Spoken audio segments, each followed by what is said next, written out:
Yeah, if anyone can hear me or see me, let me know somehow. That would be nice. Of course, I'm having difficulties here. I'm kind of boomering it here right now. So, yeah, kind of trying to figure out the bumps in this, the issues. Of course, I see people are waiting. So,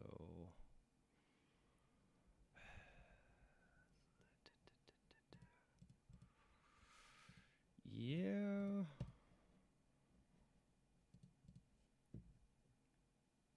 Here we go. I think we're on to something here. We're on to something. Don't leave yet. Don't leave yet. We're figuring it out. There we go. Okay. There we are. I think this is working. If anyone can let me know that this is working, please let me know. I'm very new at this and trying to get better. Lots to talk about, and also not a lot to talk about tonight. Today is May the 4th for Star Wars fans, sci fi fans. How are you celebrating May the 4th? Myself, I'm going through the original trilogy and watching all the 4K 77, 4K 80, and 4K 83. If you don't know what those are, Google those and find those on your own. They're pretty cool. After that, gonna do the prequels if I can, and starting tomorrow, be watching Phantom Menace in the theater with a buddy of mine. So we'll see how that goes.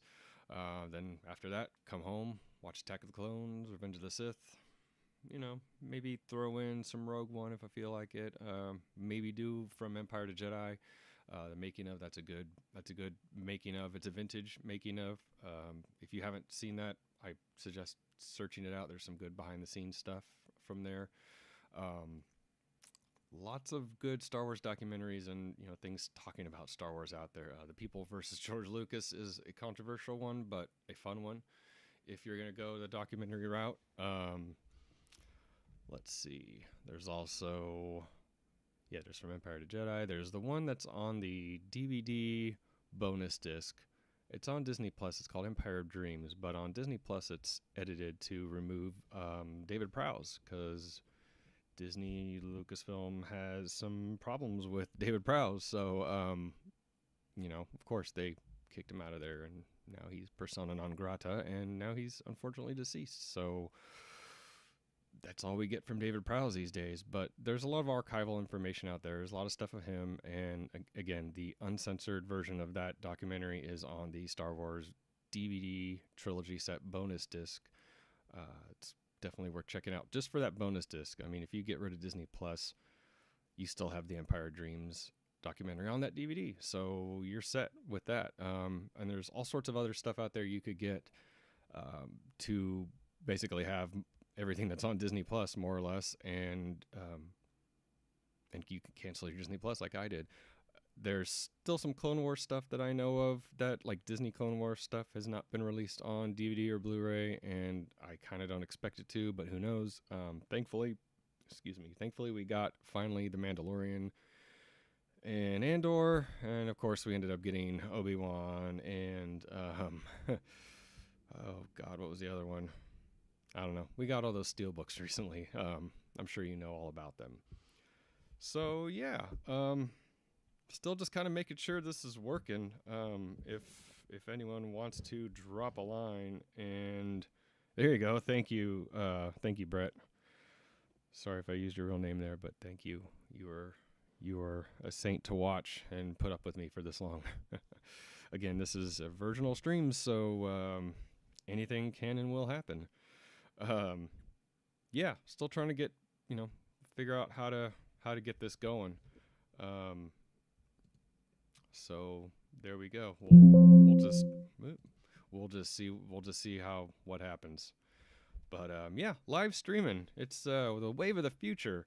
As you can see, my background needs a whole hell of a lot of work, and that's me still trying to figure out what to do with this room, because this room it's rectangular and it's very hard to do things. I have another shelf just like that one on the opposite side of this entertainment center right there.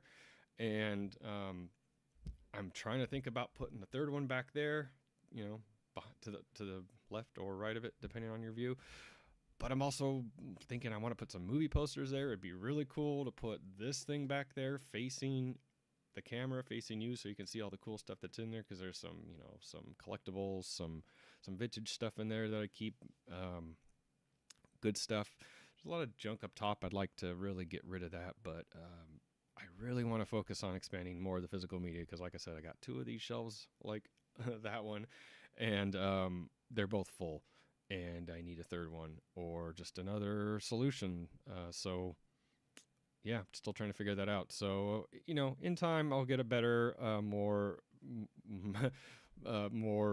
aesthetically pleasing of a background, maybe some movie posters. But you know, for now at least, I got one of the towers of DVDs up there to show off that, hey, I love movies just like you, and I got a huge movie collection. Yeah, so yeah, there you go. There you go.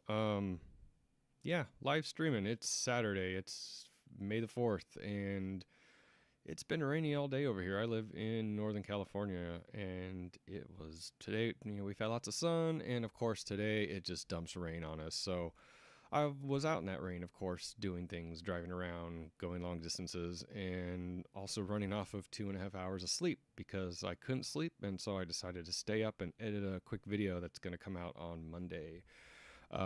Be on the lookout for that. It's an unboxing, and it's not something new that you are going to know about. But it's something that may surprise you, and it's definitely worth checking out because it's one of the best damn horror movies ever made, and I have no problem saying that with confidence because it is. It's really amazing, and you'll see why on Monday if you check out my video. So yeah, again, streaming life.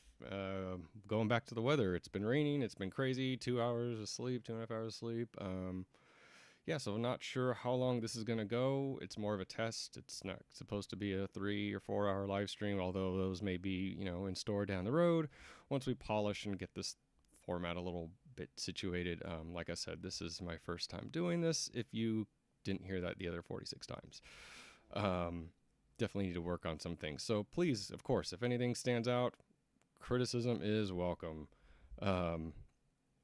Trying to do a lot more off the cuff stuff like this because sometimes when I do the scripted or the planned out videos, they don't really go out as you planned. So this off the cuff, live, real, raw, I like that more.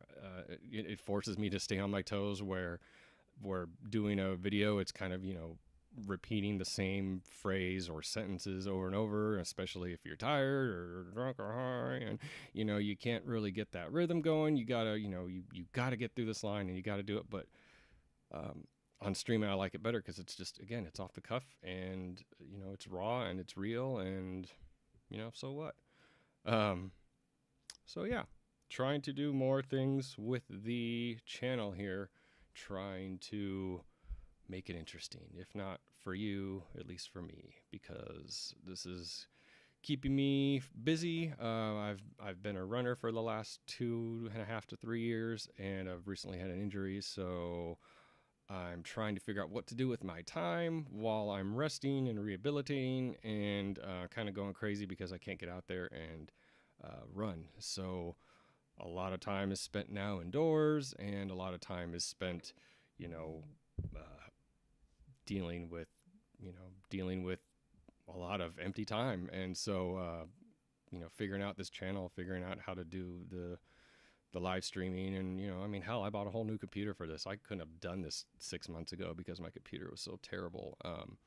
So I got a gamer PC now because I'm cool, and that's helping me at least do this. Maybe it's not helping me do it great, and it, you know, things are looking like crap, but rest assured, I am working on fixing that, so it's not going to look like crap for long.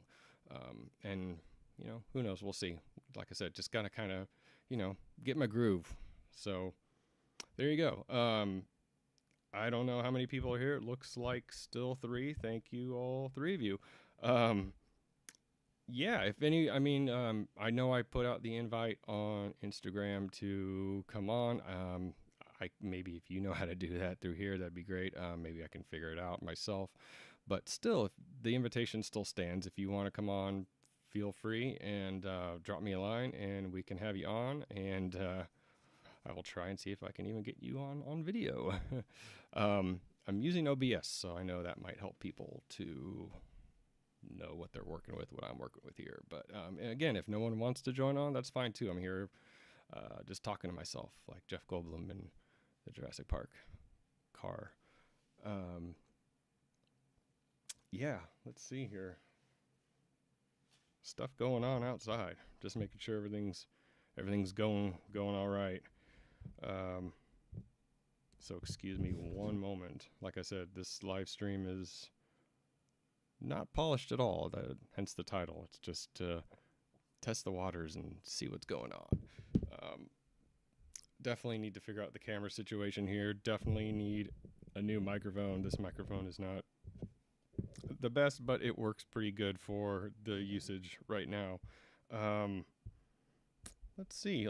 So should we jump into talking about Blu-rays? Because I know that's what you all really want to hear. If I can figure out how to share my screen here, I will do that. I know that's such a boomer thing to do, but yeah, hell, I can't even do that. But if not, I'll just go off the cuff and just start talking. And at the very least, maybe I can help one of you sleep if you have some insomnia. My voice can be very monotone if you haven't figured it out by now. So yeah, I've got some notes. I've got some thoughts on steelbooks. It's going to be kind of controversial because you don't hear this a lot from people, but I really don't care for steelbooks. I'm going to say that now. And there goes all my 3 viewers. No, I'm just kidding. But yeah, I'm just not a steelbook guy. The form, like the idea behind them is fine. They have some pretty good art on some of them, not all of them. Sometimes they just put some art on there just to put some art on there, and it's just a load of junk. But I mean, I think a lot of people, a lot of collectors really want like the official theatrical posters as most of their artwork, because a lot of people I know get mad about the Photoshop floating heads, or just a bad Photoshop job to begin with. And so I think people would rather have the theatrical one sheets as the covers for our Blu-rays and 4Ks, but we're just not getting that. So that's what kind of sucks about steelbooks too, is it's perpetuating that stereotype about collectors that we want crazy new art and collectible art and blah blah blah. And it's like, well, a lot of us are just anal, and we want the theatrical one sheet. And some of there's even a smaller niche of us, niche group of people like us who want a standard regular Blu-ray or 4K case with the theatrical artwork. I mean, if we can't get the theatrical artwork and we just get a standard case and a steelbook option, we can choose between one or the other. That's great. I'm all for that. But what I'm kind of talking about today, and what I really want to rant about, is how Sony, they're kind of forcing us to buy steelbooks in a certain capacity. And I mean, like they're releasing films on they used to release films on 4K a few years ago, where they would release the film with an HDR10 Dolby. Yes, so they used to release that with HDR10, and so then they would come out and release, sometime later, they would release a steelbook with the Dolby Vision and HDR10. So that's fine. You have another, you're double dipping, and, there's people who will be smart enough to see this pattern and wait. And then there's going to be people who are just going to eat up, all of that and buy both editions, because one was the first to come out, and the second one had better picture quality with the, Dolby Vision. So where this starts to get into nerd rage territory is where Sony will release that steelbook with the Dolby Vision, but they will not release a regular edition with Dolby Vision. They only have the standard edition out, the standard casing for the original release that had HDR10. So for people who don't like steelbooks, it really puts them in a tight spot, because myself included, we just want to buy the movie and watch it in the best picture and audio format available. I know there's people who care about these things, but I personally don't care about casing too much. I'm a little picky, but I don't care about the disc art. If there's no disc art on a disc, I'm not going to lose my cool and rant about that. Um, yeah, it's nice, but sometimes companies got to cut corners, and things happen. It's the way it goes. But this is all very this is all very off the cuff, and it's just a torrent of emotions I'm having right now because it's just so much to process why Sony is doing this. And um, I think they're doing it for the collectors. They realize there's a collector's market, and they say, well, what do collectors like? Well, collectors like these steelbook things. Well, hell, let's put these things out on steelbook. But wait, we've already put them out. Well, let's put them out with the Dolby Vision encode, and we'll double dip, and they'll have to buy the more expensive steelbook. And we won't even release a standard edition because a standard edition is just going to eat up more of our cost, and barely anyone's going to buy it because all these collectors love steelbooks. And, that's not the case, because I'm actually starting to see more and more people who are on my page, and I see them on the forums. They say, hey, is a standard release coming for this movie? Hey, can we get a standard edition? And usually that was my line, and I was the only one screaming that, asking that. Now I see more people, so that's great to know that there's some more anal collectors out there who are just as anal about steelbooks as I am. And I mean, again, there's nothing inherently wrong about steelbooks. My biggest problem with them is that the casing can get dented easily. I mean, I don't go around dropping stuff left and right, but things happen. You move houses, things just fall. If you have kids or dogs, I mean, just life is hectic, and sometimes you drop stuff. And steelbook gets some mad dents in them. I mean, hell, even on shipping, people are getting problems with from Amazon and Grove and all these places with steelbooks getting shipped, and they come all dented up, and it's like, well, okay, well, if you get a cracked case every now and then from Amazon or it used to be Best Buy, or whoever, but steelbooks, that's really a lot of damage. And then when they send it back to you, if it's handled the same way, if you get a replacement, if it's handled the same way, it's just going to happen again. Maybe you won't get that dent in the left corner; it'll be in the right corner, or it'll be somewhere else altogether. So, I mean, there's just too much with steelbooks, and there's not to say that like regular cases don't get damaged. I mean, they do. That happens to me all the time. A lot of times it's near the front bottom. It's the two God, I don't even have one right here to show you, but it's basically the bottom of one. Hold on.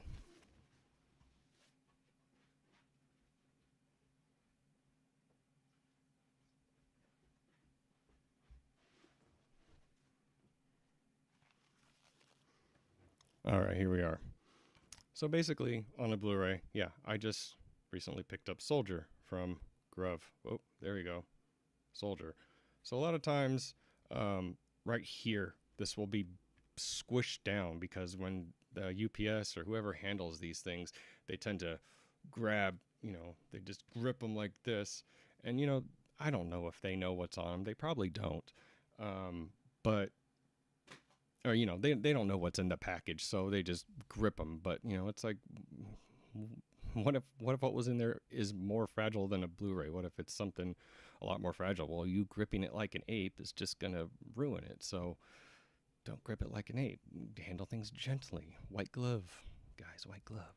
So anyway, yeah, so my biggest problem with Sony right now is their steelbooks and how they literally just won't spend the extra money to release a movie that they're going to re-release with Dolby Vision with a standard casing. It has to be a steelbook. And there's a couple things that are, there's a couple things that have happened recently over the last couple of weeks that have kind of added more fuel to this hatred and more fuel to this, conversation basically about steelbooks and Sony is the upcoming Taxi Driver steelbook. Now, that's something, the Taxi Driver has been, put out on Blu-ray by Sony and many times. Some, I think there was one of them that was mastered in 4K, but it was, 4K mastered, but put out on Blu-ray. Then they put out a Blu-ray, a newer Blu-ray with the slipcover that you're going to see on the steelbook. And then now they have that steelbook coming out. But between their latest Blu-ray and that steelbook that's coming out, they had that Columbia Pictures box set. I think it was volume 2, I believe, that had the Taxi Driver in there. I don't have any of those, so I can't show them to you. Sorry. But because they're just too damn expensive. And a lot of times to me, you're not getting you're not getting your dollar's worth, because you're going to get, 1 or 2, maybe 3 films in there that you really like. And then you're going to get another 3 films you probably don't care anything about, or, it's excessive. Who needs them? So anyway, Sony released Taxi Driver in a standard case with Dolby Vision in that, Columbia box set volume 2 that sold for, $130, $140. I think now, whatever that box set is, if it's 2 or 3, it's on eBay. It's probably $200 or $300. So, I kind of give up on owning any of those, because that's the other thing that Sony's pissing me off about, is they're basically, putting some of these films out only in these, massive collections, thinking collectors are going to buy them because they want the 4K versions of all these films. And what's the way to maximize dollars spent on a purchase? Well, throw them all in a box set and don't make any of them available elsewhere. Now, I know there's a couple, I'm spacing on the names of them now, but I know there's a couple that were released outside of the box sets. That's fine. I wish they would do that with all of the films, so that everyone gets a fair chance of owning and watching what they want. They don't want to buy his box set and get half of the movies they like and half of them they don't like. But that's the point, is Sony's making it exclusive so that you buy the box set and you spend the most money possible. Because honestly, Sony to me is one of the more money grubbing companies in the home video or just the film business in general. You don't have to be paying attention to the movie game very long to know that. If you just look at some of their past histories, just a lot of their double dipping and their home video things, it's very like shady, and it's kind of, it's really not beneficial to the consumer. So you really have to be on your toes when you're like looking out to buy a Sony release. You kind of have to go, oh, has this been released on a steelbook? Has this been released on a box set? You can't just willy-nilly go out and buy a bunch of Sony titles. You have to kind of be a little more selective and do some research. And that's what kind of sucks, is that's the whole 4K Blu-ray game right now. But it's just Sony just, to me, just adds more trouble to the collectors. And here they are probably thinking that they're treating us like the best customers ever, because they're giving us what we want. We want Punch Drunk Love on 4K, but they're going to put it in a box set with 6 other films. It just really grinds my gears, to see that. So back to Taxi Driver, circling back to Taxi Driver, they're going to release Taxi Driver on 4K with Dolby Vision in the steelbook version only. So I think that's really crappy. They really need to figure out a way to, make a smaller run of standard editions. They don't have to make as many, but, just make them. Let us vote with our wallets, I'm sure steelbooks are going to win with the popularity vote 9 out of 10 times, but there's still going to be that data there that shows that some people want standard editions. If this were a larger stream and I had more people in here, I would say, put some S's in the chat. Let's see how many of you really want, a standard edition of a Sony movie and not have to pay, $30-$40 for a steelbook that, some of us don't even want that damn steelbook. We just want the movie with the best audio and video. So Taxi Driver, that's one of my favorite films of all time. That's like, that's my top 3 favorite films of all time. And, here I am, I'm stuck with the regular Blu-ray, and I've got a digital 4K code that I traded somebody with a long time ago. So thankfully I've got it in 4K, but it's just, it's a streaming copy, it's not physical. But thankfully the Blu-ray I have is fine for now, but come on guys, I'd really like a 4K with some Dolby Vision here on a standard, come on, like, geez. So another one that's getting a similar treatment is American Hustle. American Hustle, it's a good film, but it's not one of my favorite films of all time. So that's good, but it's, nonetheless, it's still something I want to see on 4K. But again, it's being released only in the Steelbook. And it was previously not released at all except on Blu ray, which, the Blu ray was fine. But that was, what, 10 years ago, 11 years ago, something like that. So we're really, those of us who do want an upgrade for a movie that's, not even 20 years old at this point, we got to shell out that extra money for that Steelbook. And, Sony knows what they're doing because they know they're going to get that money. But at this point, they've done it so many times, it's really just turned me off. And I'm kind of like, well, I'm just going to wait. I'm going to keep whatever crusty Blu-ray edition I have from 2009. And, yeah, that sucks. I wish I had a 4K, but, you're not working with me here, Sony. So, the other thing, I mean, I could just go on and on about some of these titles. They've done it before with the double dipping where they had the standard and the Steelbook. I can think of a couple editions off the top of my head. And one of them is Groundhog Day. Dolby Vision on the Steelbook, HDR10 on the standard. Same thing with Cliffhanger. I mean, God, to be honest though, that Cliffhanger HDR10 does look really nice compared to that really, really crusty old Blu-ray. So if you're coming from that old Cliffhanger Blu-ray like I was, and you spend $7, $8, $9 on that Cliffhanger 4K with HDR10, that's not too bad of an upgrade if I say so myself. But hell, I'd spend another $5 or $10 if I can get a Dolby Vision of that. But I don't want to spend another 15 or 20 or $30 on top of that to get a Dolby Vision in a Steelbook. I want choices. I'm the consumer. I hate to sound so pompous, but these are things that we want as collectors, as people, as, just people who buy stuff. We want the best bang for our buck. And even if, capitalism is, getting insane to the point where our dollar doesn't go as far as it used to, which, that's for sure. But you just want some peace of mind with what you buy, and you want to know that what you're buying is what you're buying, and you're going to be happy with it. Not like, well, I bought this and I'm just kind of waiting for the next one to come along, even though that's what most of us do as collectors anyway, waiting for the next format to spruce up that picture and that audio. But I don't know.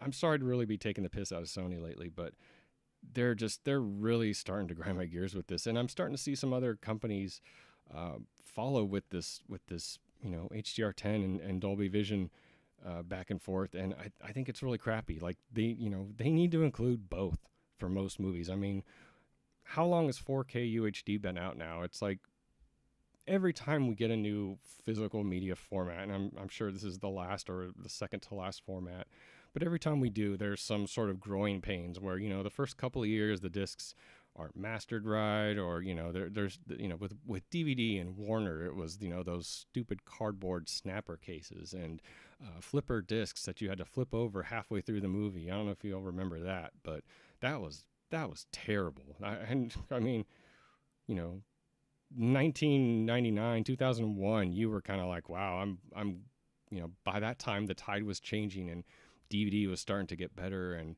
they could fit more onto one side of a disc. And they also realizes, hey, these snapper cases are crap and they're falling apart and blah blah blah. And so Warner switched that up eventually. And just all these studios, they kind of find their groove with physical media, and they improve. However, maybe it's the pessimist in me, maybe it's the 2024 in me, maybe it's the fact that I live in California, but I can't see anything happy about it to say, hey, maybe Sony will do this.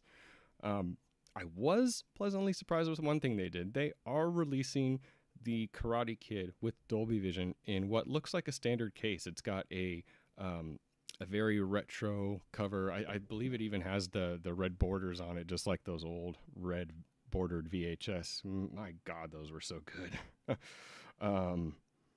Like, man, those were the days. Let me see if I can find that here to show you guys. I know I'm ghetto and doing it on my phone here, but I want to show you how cool this looks. The only thing that really sucks is the list price right now is going for $38.99. So I'm hoping that's going to go down, but oh God, that's terrible.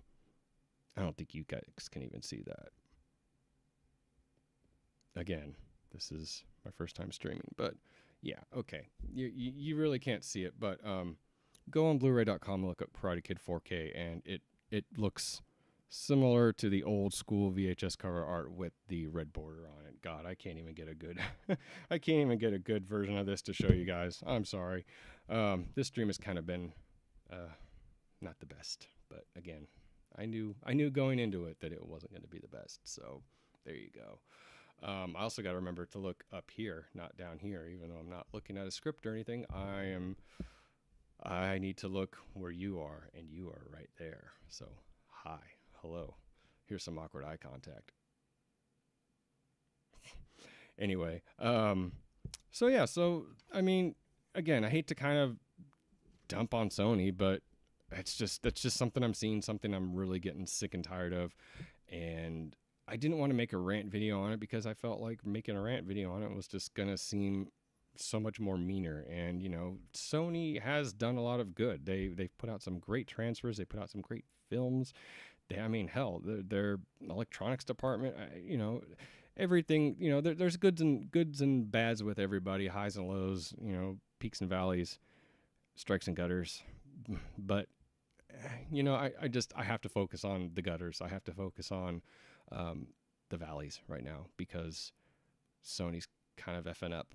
And, you know, I just feel like I got to help, you know, throw my hat into the ring, throw my 2 cents in here on what's going on, because it's really something to me that's been going on and bothering me for the last few years, because it's just been going on and going on. And you think any day now, like they're going to go, wow, okay, well, maybe we should release this as a steelbook and a standard. And I know that's a petty thing to even want. Like, you know, I say I don't care about cases, but I mean, I really don't like steelbooks, and I try to avoid them at all costs. I only have, I think, 3 of them.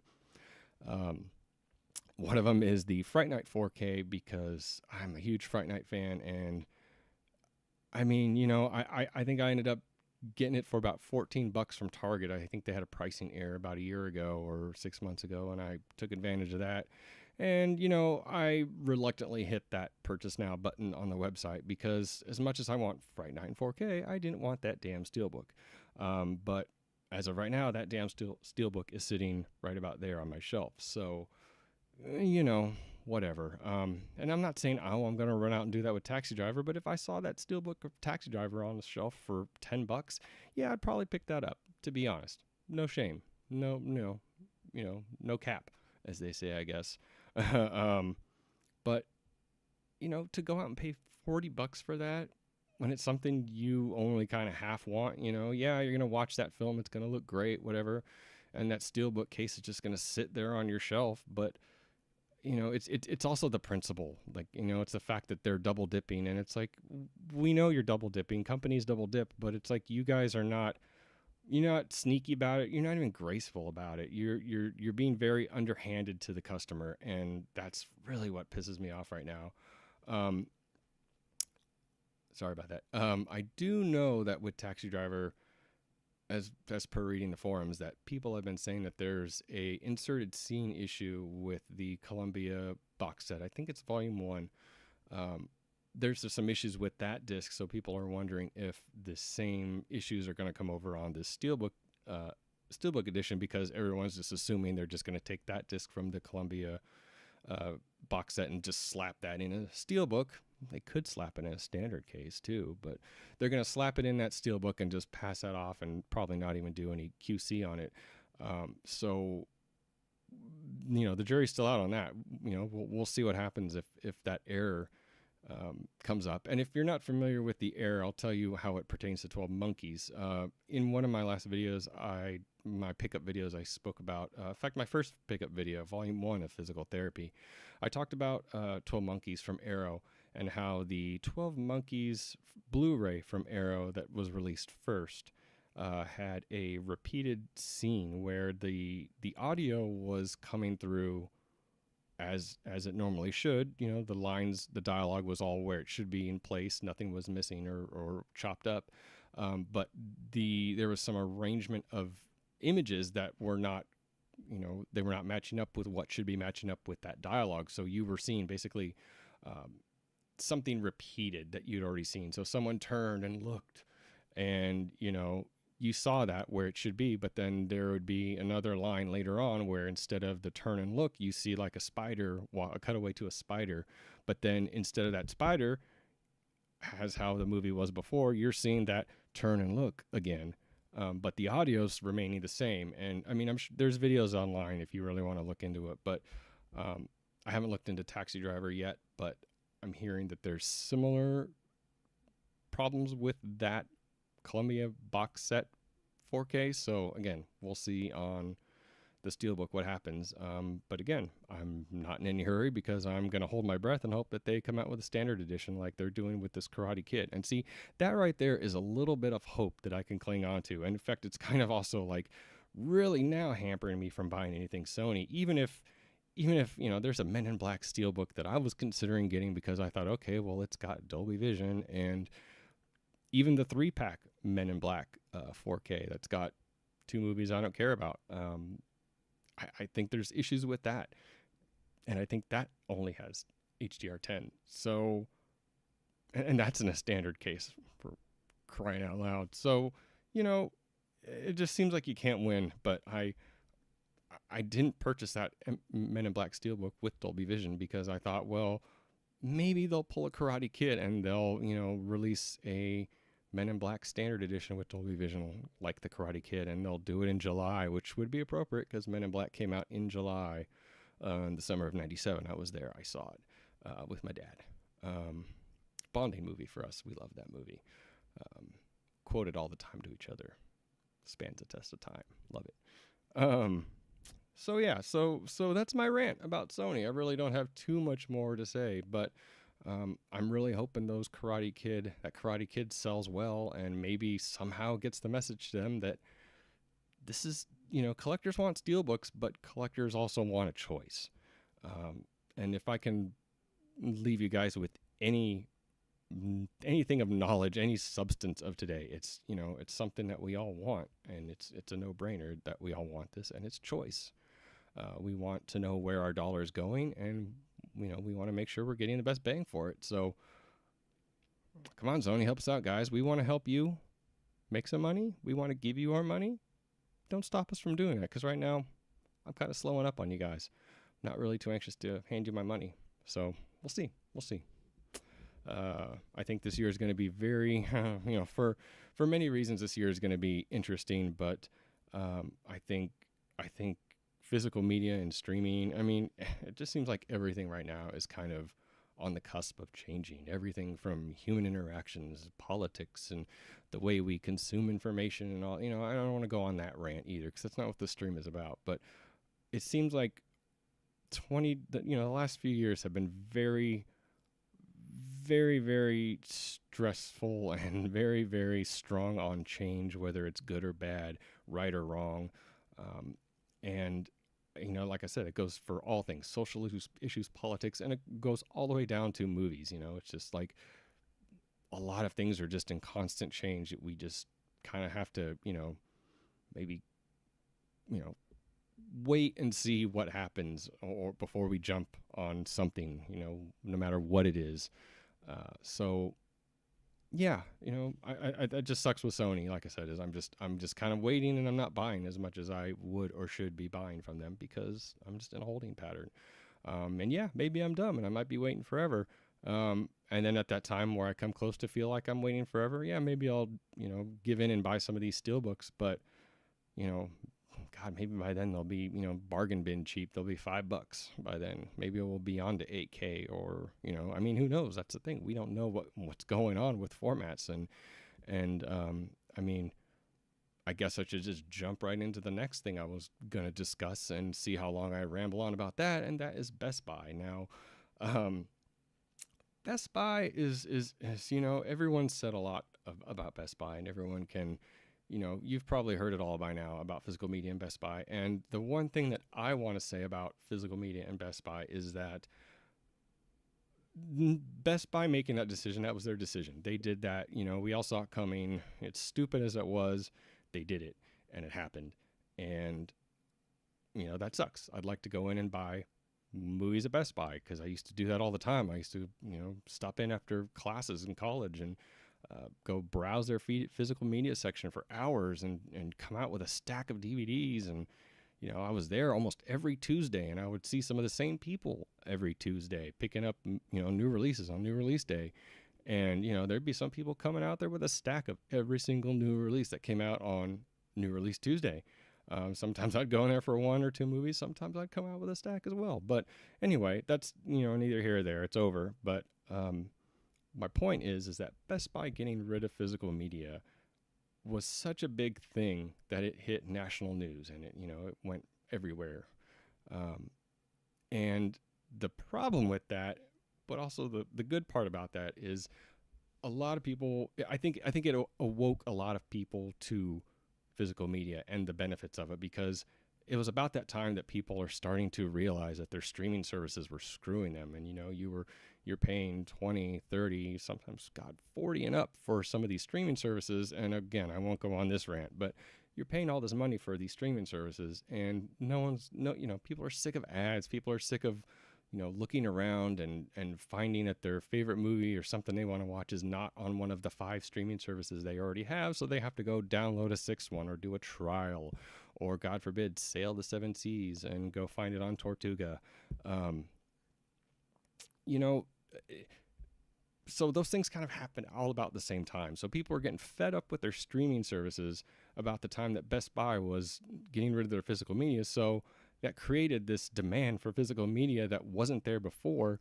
And so there was a lot of people, a lot of collectors like myself, who were like, okay, well, Best Buy's done. All right, well, there's still several other places I can go and get my movies. I can go to Orbit DVD, I can go to Diabolique, I can go to Shout, I can go to Arrow, I can go to Grove. Hell, there's Half Price Books and eBay and so many other places you can get movies. It's not like they're going to disappear, but the one thing I will say it is disappearing is the deals, because a lot of the times Best Buy would have deals and sales, weekly sales on movies and DVDs and all that, and Amazon and other retailers would match them. So now that you don't have those deals happening, other companies like Amazon and all that aren't matching them, so there's less deals than there were before. But again, that's an whole tangent. But what I was getting at was basically, I think physical media has seen an uptick in customers, and I'm noticing this on the ground level at my used record stores that I go to around here. There's a lot of places, and there's things like Half Price Books, and you probably heard me on other streams or on other videos talk about Rasputin's. There's places like this that have secondhand stuff. They take stuff from the public, so people sell them their Blu-rays and their CDs and all that, and they turn around and sell them for a profit. And I think that's a great model, and I think we need more of those stores, because a lot of those are closing. And thankfully, there's still some that are standing the test of time, thank God. But I'm seeing on the ground level at these stores, at like Half Price Books and things, where you walk into that store. I did it today, actually. Just hours ago, I was in a store, and I normally walk out of the store with at least one thing, at least, maybe two, sometimes more. We won't talk about that. But, I walk out with a good amount, usually. And the last few times I've been there, and I've spaced out my trips, but the last few times I've been there, they just haven't had anything worth a damn. And it's not like you'd go in there and you'd find, 20 out of print movies, or you find a whole, bunch of steel books for you steelbook people, or, a bunch of collector's sets or really rare items. Yeah, that they weren't prevalent. It wasn't, everything they had on their shelves. It wasn't their whole inventory, but there was more of a thrill, because there was, hell, I'd go into Half Price Books and I would see Shout Factory and Arrows for $10 or under sometimes. And it just blows my mind. I was like, oh, wow, cool. And you feel you're getting a deal, and you are, because you're usually paying less than full price, if not, sometimes half price, even though half price prices don't generally go half for their movies. It mostly regards to their books, as I'm told. But still, that's neither here or there. It's just that what this boils down to is Best Buy basically stopping physical media caused a chain reaction that created more collectors, and on one hand, of course, that's good. We want more collectors. We want more people to keep physical media alive. That's what we all want. But damn it, it's making some high competition. Like I said, I'm just going into stores now and I'm not finding things that I want to find. And it's not like I know that I'm going to go in and find this specific movie, or I know I'm going to come out with 3 out of print titles. No, it's just like I'm going in there and I'm starting to see, like when The Exorcist was announced to 4K, you'd go into a place like that and you'd see 30 copies of The Exorcist on Blu-ray, DVD, and every edition, because people are selling them back, waiting for, of course, the 4K that was on the horizon. Meanwhile, Half Price Books or whatever store it is gets an influx of The Exorcist on every format and every edition possible, and they all put that on their shelves. And maybe someone will go in there and buy a copy of The Exorcist here and there, but it's not flying off the shelves like hotcakes. It's not appealing to those collectors because the collectors are the ones selling them back and waiting for the new 4K to be announced or to be released. Sorry. And, yeah, like I said, it just really, really sucks the state of it, because it used to be, it used to be different. And I feel like once Best Buy not just announced that they were stopping selling physical, but once they've actually stopped and removed everything from their stores and their online warehouses, once that was all gone and dried up, it really felt real. And it really felt like, man, I go to these stores, there's nothing to buy, nothing I'm even mildly interested in. Yeah, maybe there's some catalog title I just watched and something I'm interested in now because it took me forever to see it. Oh, okay, that standard run of the mill Blu-ray is $3.95, $4 or $5 on the shelf. They've got 4 or 5 copies of it. Okay, cool. Yeah, I need that one. It's not on 4K. Okay, I'll buy it. But there's nothing. I'm not coming out of there with scores like I used to. I'm not coming out of there with big finds, big whales. And to be honest, I used to. And there's a lot of movies I'm tracking on eBay, and I'm just tracking in general. And there's a lot of stuff that I remember seeing in stores that were $10 or under. And now you don't see them in stores at all for either collector's prices or for under $10. There's a handful, and I won't go into which ones they are because, but there's a handful of titles I am looking for that I've seen in stores that were, under $10, $10 or under, $5.95, and so on. But now I don't see them at all. They're on eBay now for $30, $40, $50. There's a couple of, cheap Paramount titles I've been looking for that are just, kind of run of the mill, kind of 90s this, whatever, schlocky movies. No, they're $30 and up on eBay. But you go into a store like Half Price or Rasputin's and you don't see them like you used to. Something like that, it'd be on my wish list for a few months, and within 6 months I'd find it at Rasputin's, Half Price Books, or a swap meet, eBay. But now it's getting really, really hard to find things like that in the wild. And then when you go on eBay to see, oh, well, maybe, whatever, maybe I'll find it for a little bit cheaper, or at least I'll find it, but, maybe closer to what I think it's worth, or what it used to be worth in the back of my head.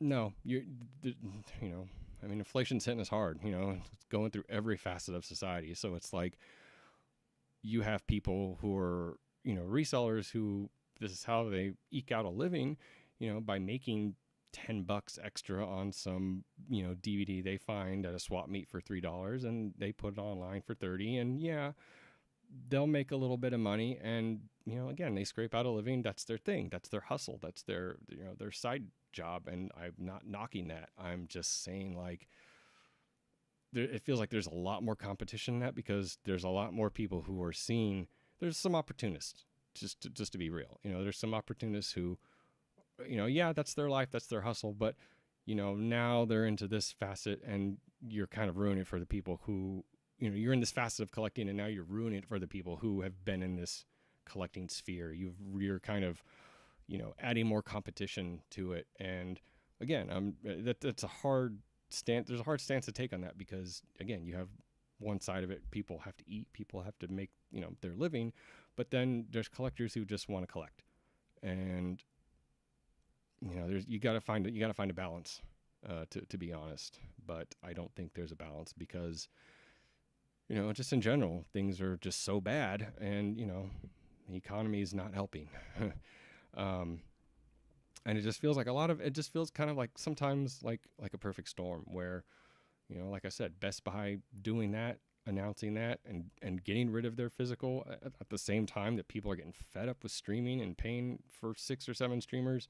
I cut rid of some streamers this year because I felt like I had enough of a physical media library that I was like, okay, if I'm really itching for an action movie, I've got it. If I'm looking for some sci-fi, I've got it. And even more niche than that, if I'm looking for, some cheesy sci-fi or some good sci-fi or some art house sci-fi, you know, I've got it. I've got enough to where my movie nights are covered. And if I don't have it, I know where I can find it. Tortuga baby. But, you know, I don't know. Physical media is just in a weird place, kind of like the rest of the world is right now. And if I had some sort of summary or final thoughts, even though I'm not wrapping this up just yet, I'm sorry. But if I had some sort of summary to kind of summarize all this up, I would just say that, everything's kind of in a holding pattern right now. There's no real, I guess you could say there's lows, but it's like to find the highs and the positives in some of this stuff. It's a little difficult because things are pretty dour. And like I said, it's every aspect of life. Gas prices suck, food, everything sucks. But here we are, us physical media and movie lovers, focusing on something we love to kind of take our minds off of the BS of the real world, of the fact that gas, for us at least, is $5-6 a gallon. The fact that the housing market's screwed, and the fact that going to McDonald's and getting a cheeseburger and some fries costs you $30. Like, there's bigger things and bigger problems in the world we all have to deal with, but it sucks that the thing we are using to escape all those things with is becoming now victim of the things we are, the problems we're trying to escape in the first place. So that's what makes collecting right now kind of a tightrope walk. And sometimes I'll think, geez, I've only got like 5 or 6 movies. How am I going to do a physical therapy episode this month? Granted, I've only done 3 of these bad boys so far, but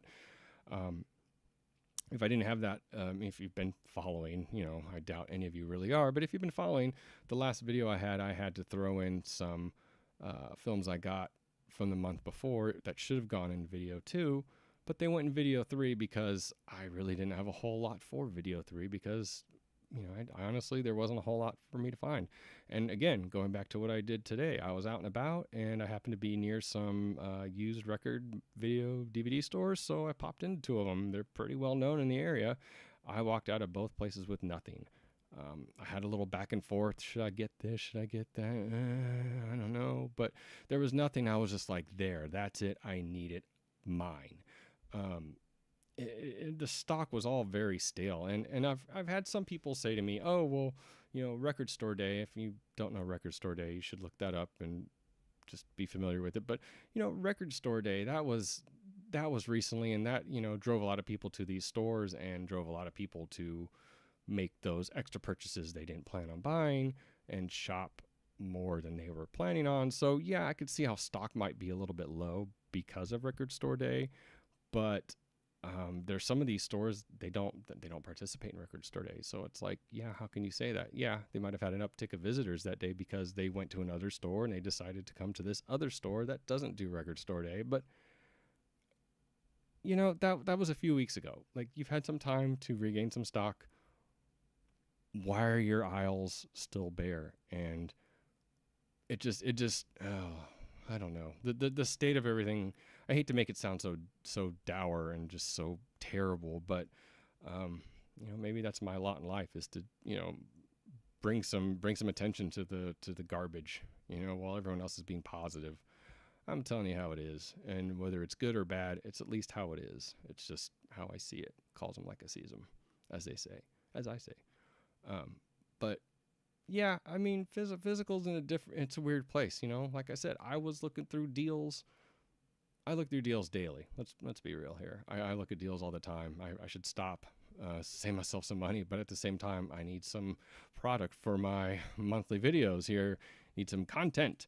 But, you know, I check the deals a lot, and because of this Best Buy thing, like I was speaking about before, yeah, it has caused a lot of the deals to dry up. So I go on there and I find myself not on the deals page as much as I used to be, because I know that, it's been an hour or two since I've looked. I usually look again by now, but who cares? Maybe I'll go make a burrito or something. And, I'll wait and just give it time and not come back to it for a little while. I'll space out how many times I look, which again might be good for my pocketbook. God, who even says that? For my wallet. It might be good for my wallet, but, it's like I'm trying to give Amazon, Walmart, Target, well, not so much Target really, but, I'm trying to give these retailers money. And that's kind of how I felt today when I was out at some of these used secondhand stores. I was like, I want to give you money. I want to give you business. I want to keep your local small business. I mean, some of them weren't really small, but for lack of a better term, they're small to medium businesses. I want to give them my money. They want my money. But it's really tough when their stock sucks. And yeah, to the average Joe who comes in there wanting Jurassic World Fallen Kingdom on Blu-ray, or God forbid DVD, yeah, they're probably going to find it, and they're probably going to walk out of there happy and pay their $7 or $8 for that movie and, be on their way. But collector like me who wants to go in there and come out with a stack of 5 or 6 movies and pay 50, 60, $70 for that stack, it's not happening, and it's like, it just sucks, because it seems like that's going to be the thing that drives down the Blu-ray, the physical media market, because, the bean counters will be like, oh, well, we saw DVD and Blu-ray and 4K sales take a dip this month. And it's always something else, or, not always, but like there's reasons why there's lulls in sales like that. Sometimes, again, stock issues, or, demand for the product isn't there yet. Or, there's all sorts of things that happen. But when it's a slippery slope with Blu-rays, because again, on one hand, it's kind of like Hollywood's doing with movies in general right now, but I'm going to relate it back to the physical market. And so these companies are putting out these movies on physical, and either, the transfers are not good, something's wrong with that. Like, that Pirates of the Caribbean from Disney, that was garbage, and everyone was just sticking with their Blu-rays on it. And of course that 4K went down to dumpster bin prices. Same thing kind of happened with Heat. Michael Mann's Heat, about a year or so ago, came out on 4K from Disney, and everyone was like, yeah, that's going to be great. And cynical me was like, I'm going to wait for the reviews, because that's one of my favorite movies. I need to see what everyone else says about this, what the consensus is. And I'm glad I waited, and I'm glad I didn't buy it right off the bat, because a lot of people complained it was too dark, and that it didn't look good, and it was revisionist. And I think it was revisionist. And, we can go back and forth on that in the comments if you want, but I think the transfer of that was revisionist. In fact, I think all of the Blu-rays are revisionist from Michael Mann. And I think the only one that's actually true is like the old Snapper DVD for Heat. And, who's going to buy that? But it's like, it's basically what it boils down to, is these companies are putting out inferior, crappy product, and then when consumers don't buy that product, they go, well, why aren't anyone buying the product? They said they wanted this, and we gave them this, and now they don't want it. They're not buying it. Well, you need to pay a little more attention and find out what people really want. It's like, we don't just want this movie out. We want, and that's the thing, is we're not asking for a list of demands. We just want, like, kind of a standard. We just want kind of just a standard, for lack of a better second word. But we want things to be standard. We want them to be not so much how we dream them up, because that's going to make nobody happy, but find a happy medium. And it's like, if you're going to release a crappy transfer like Pirates of the Caribbean on 4K, or Heat on 4K, whatever your, fill in the blank of your movie that you love but you won't buy because of the transfer, that's what sucks. Is like, we want to be able to give them all the sales for Heat or Pirates of the Caribbean and have them say, oh, well, we need to release more of our classics on 4K. Let's put out Pirates of the Caribbean 2 on 4K, and let's put out 3, and so forth. And it's just like when they put out this subpar stuff and we don't buy it. Yeah, again, they're asking themselves, why didn't anyone buy it? They said they wanted it. Well, what do you think? They're not paying attention to it. They're not paying attention to the full product or what the issue with the product is to begin with. The way I saw the whole Predator Blu-ray years ago when Fox released the original edition of Predator on Blu-ray, it was grainy. It did not look good. Even for standards of back then, it looked trash. And everyone complained about it online, and everyone bitched and moaned, and, I think I did a little bit there on a forum or two myself, so whatever. So then they come out with the Ultimate Hunter Edition, and this disc is nefarious in the collector's sphere because it, like the Terminator 2 4K, it made everybody's skin tones waxy. So, Arnold Schwarzenegger and oh my God, Carl Weathers, rest in peace. Carl Weathers come up and they do their big, you son of a bitch, and they clasp hand, and it looks waxy on their skin because they applied too much DNR and they scrubbed all that grain out of there. So I could just imagine, that disc, that Ultimate Hunter disc comes out, people see it, people reject it, and as a result, more people don't go buy it because word of mouth says that it's crap.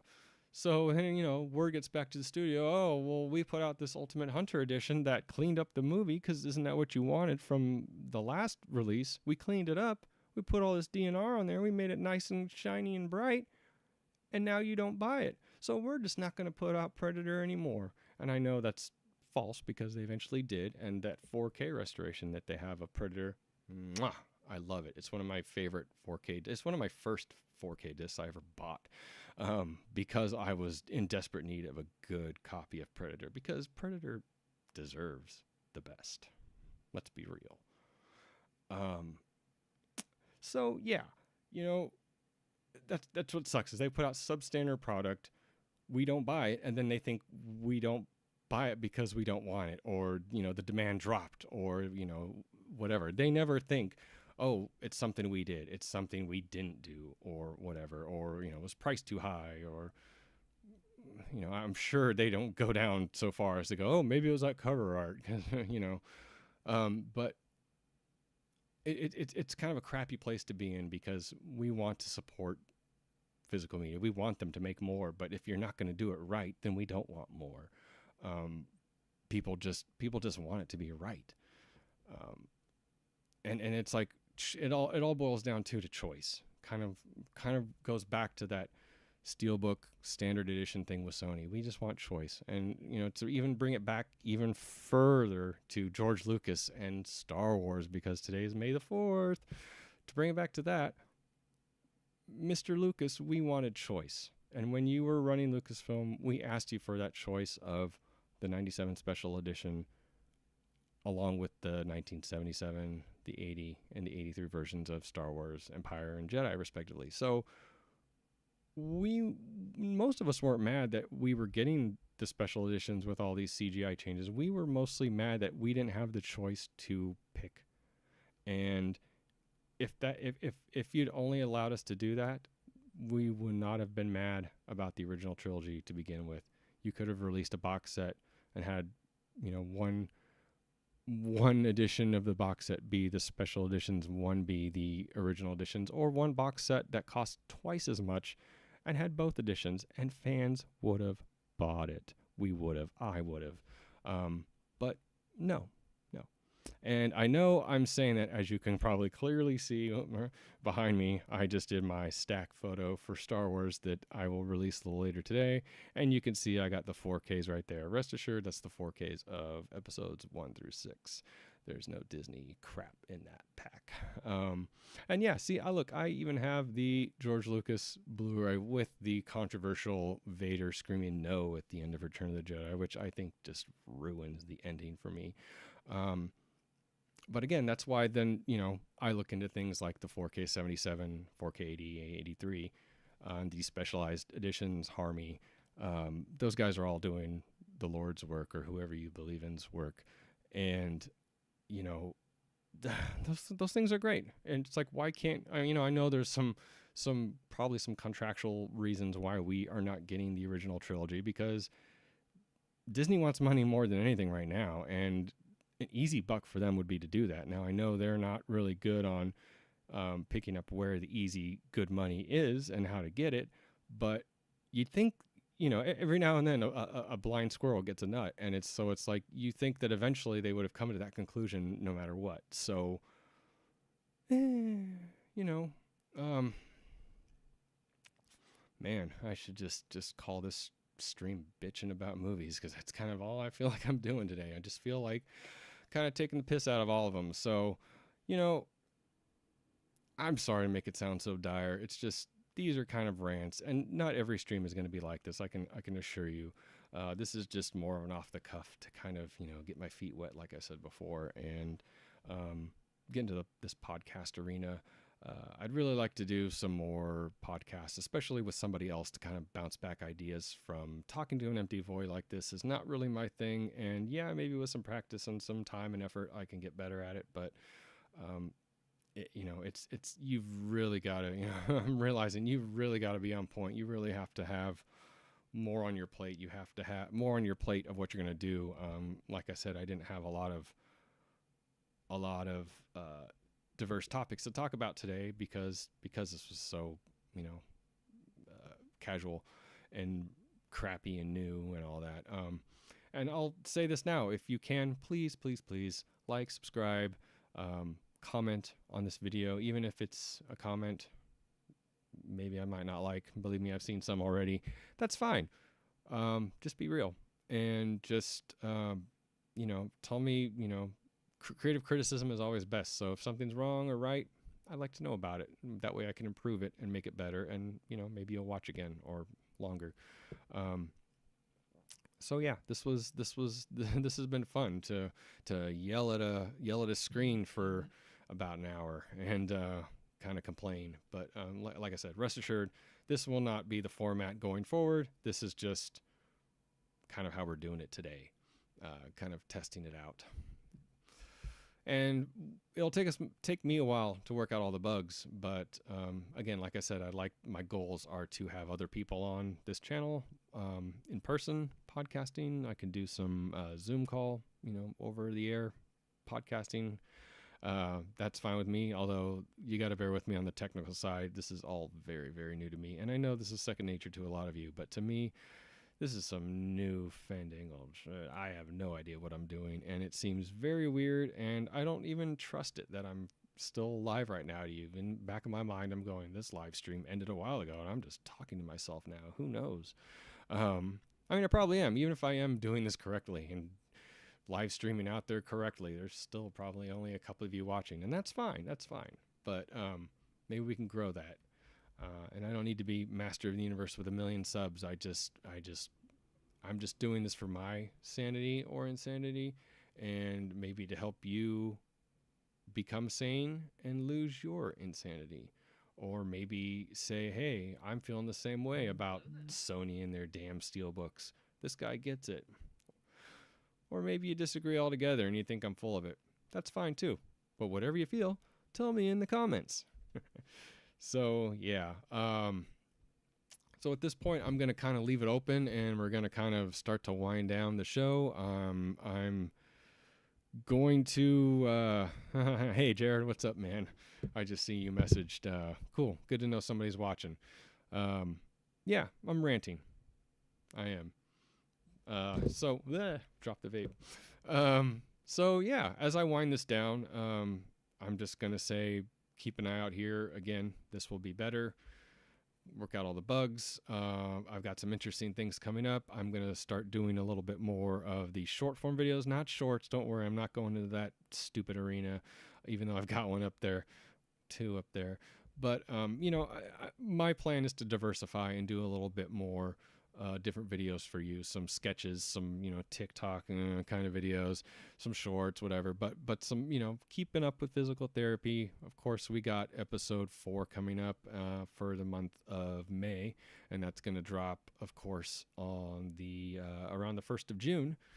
And yeah, just kind just doing the video thing, man. And I know this is all, old hand to most of you, but maybe it'll be entertaining to somebody to see somebody stumble and fall and try and do this for the first time. But yeah, my goal is to not keep stumbling and falling. So yeah, there's that. So I will just kind of leave this out there right now. I'm going to wind down here. If I can try and find where the hell my chat went, I'd love to do some chats. There it is.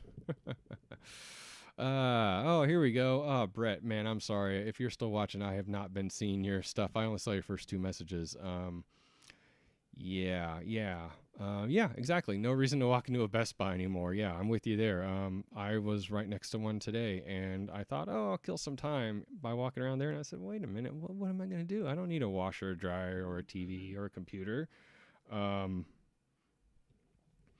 Yeah, so I didn't go into Best Buy either. And I mean, honestly, I hate to sound so damn negative about them too, but honestly, I don't see them sticking around for a whole lot longer anyway either. I kind of see them going the Circuit City route, even though I loved Circuit City too. They were the bomb. Anyone remember Circuit City? Put some reminiscence in the chat if you remember Circuit City. Man, that's what's up. What else did you say, Brett? Let me see. Yeah, I give them half of my paychecks. Yeah, totally. No, the chat wasn't. I accidentally X'd out of the chat, so it was gone for that whole time. So I wasn't seeing your chats, but I see them all here at the backlog. So there we go. Yeah, having to resort to Amazon. That's kind of what I'm feeling like too. I mean, I'm resorting to eBay because even then, Amazon. I mean, hell, I'm finding stuff on eBay that's cheaper than Amazon, and Amazon used to be the leader in cheap. But nah, they're kind of not so much anymore. Yeah, exactly. 50 copies of Wonder Woman 84. I totally hear you there because no one understands that. Let's see. Yeah. And Brett here also says, I won't buy the Star Wars films unless they're the 77, 80, and 83 4K. Yes, I agree. But I mean, honestly, at this point, Disney Lucasfilm, because that's the right way you have to call them these days, because they're not Lucasfilm. Disney Lucasfilm probably isn't going to do that. And even if they did, I'm sure they'd find a way to screw that up somehow. But that's why I'm glad that these restorations, there's people like Harmy out there doing the Lord's work and saving these films, because I have a niece and she's rounding the corner to age 3, and so pretty soon I'm gonna see what Star Wars movies I can show her, and damn well I'm not going to show her those special editions, and she's going to watch the prequels after the original trilogy. And I know she's not even my daughter, but I'm going to try and have some say in that matter. Even if it's just, no, there's no other movies after Return of the Jedi. Like, the story ends with episode 6. That's it. There's nothing else. All right. So, let's see. Yeah, first in line to buy your Nintendo Wii at Circuit City. Man, dude, I bought like my first DVD player at Circuit City, and of course my first DVD, Taxi Driver. It was that old Sony black case with it had the side of Travis Bickle's face in a close-up. You can find it with Googling, but that was one of the first DVDs I buy. I always buy a DVD or a game with whatever console I'm buying it with, even if it doesn't come with one. I'm like, okay, well, I'm buying this piece of hardware, I'm buying a piece of software while I'm at it.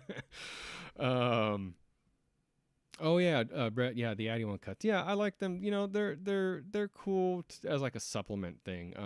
I was watching one of them and they went a little too far into the Vader Kenobi fight in A New Hope, and I was like, this is too much. Like, I see the need for wanting a little bit more craziness to that fight because of how stiff it was, and I know, and a lot of people know that that fight itself is supposed to be stiff because it's basically 2 old men, who've lost their power, whacking at each other with lightsabers. But I don't know. those AU1 cuts, they're nice because it's kind of cool to see like what you can do if you mess around with it. And he does some great things. I saw some of the battle for Yavin at the end of A New Hope. God, he did some editing in there that was pretty damn masterful, and some shots in there that I thought should have, I've been thinking about them for years. Like this should be the shot, since the '97 special editions came out. I'm even thinking to myself over the years, what would I have done better than George for this shot, that shot? I would have not have included Jabba the Hutt in A New Hope. That's for damn sure. Let's see. Yours was Bean John Malkovich. What? I'm sorry, I didn't see the context of that. From Circuit City. From Circuit City? Is that right, Brett? But yeah, Circuit City was the bomb. They were cool. But yeah, I unfortunately see Best Buy kind of going that way because, I mean, you can buy TVs and sound systems and all that stuff from Amazon, and that's a whole other video on itself, which I won't do. But that's a whole other topic and video on itself of how stores like Best Buy are slowly getting pushed out, and how it's crazy how a store like Circuit City had been around for so long, and then when they closed, Best Buy and other stores thrived for many years after. I mean, Kmart just closed, Bed Bath and Beyond just, there's so many stores you think would have closed before Best Buy, or Best Buy, you think Best Buy would have been closed before many of these stores, but Best Buy, for some weird reason, outliving many of these stores. So it's like, I don't know. I don't know how the hell they're doing it. Maybe they're, a front for something, I'm just a guy and a streamer. Don't take what I say as gospel, but I'm just saying, like, they're doing something to stay afloat. I don't know what, I don't know how, but they're doing it. But discontinuing selling physical media, that's kind of shooting yourself in the foot, guys. Sorry. You kind of effed up big on that one. Yeah, because again, I was right there, and I would have happily walked in and seen what you had on 4K. And because the used music, movies, record store that was right next door to that Best Buy, hint, hint, that store didn't have anything I wanted. So I kind of left dejected, and, nothing in my hand to take home and watch tonight. And so had Best Buy kept selling movies, I might have gone in there and bought one. I might have bought something else while I was in there too. I'm forgetting the name of this, but it's, those secondary purchases. You get someone in the store with a hook, and then once they're there, you get them to buy other stuff. That's kind of how it worked in reverse, because I know a lot of people thought of things like Blu-rays and stuff and DVDs as that tempting element. You get them in there with the Blu-rays, and then they buy or you get them in there with the TVs and they buy Blu-rays. So it's the supplement to, kind of like I did. I would buy the DVD player and I'd buy a DVD as I'm walking out. But for me, it was the reverse. I'd go in there looking for DVDs and Blu-rays, and, maybe I'd come out with an Xbox, or maybe I'd come out with a laptop, even though I hate laptops. But, I'd come in there looking for something that's $20. I might walk out of there with something else that's over $20. So, Best Buy, I'm sorry, but you guys really kind of screwed the pooch on that one. You should really rethink that. And I think if you did, you would gain a lot of faith back from your collector consumer friends. Because a lot of us, including myself, just go, yeah, I'll shop somewhere else. Somewhere else will get my money. And I know that a lot of people were mad and, throwing a lot of venom around about Best Buy when they announced that, months ago. But yeah, I know, and I felt hurt and distraught and all that. I went through all those emotions as well. And, my anger phase only lasted a little while. And I know there's people who are still pissed off about that to this day. And, I just got to say, pick your battles on that one, because, I was mad for a little bit, and then I went back to what I just said before I got mad, which was, again, oh, well, I guess someone else will get my money. Okay, Amazon, you're going to get it. And honestly, if it comes to who's going to get my money, Amazon or Best Buy, I'd like Best Buy to get it, because they're, they're both big consumer, big box retailers. They're both evil in many ways. I could go on and on about Best Buy's wonderful hiring policies, and I won't, because that's not this channel. But there's reasons I think Best Buy is a POS company, but I would rather give my money to them for Blu-rays over Amazon any day. But now you're forcing me to give my money to Amazon. Oh well, that's where it's going to go. Tough cookies. All right, let's see what let's see what you're saying. Hey. All right. Bean John Malkovich.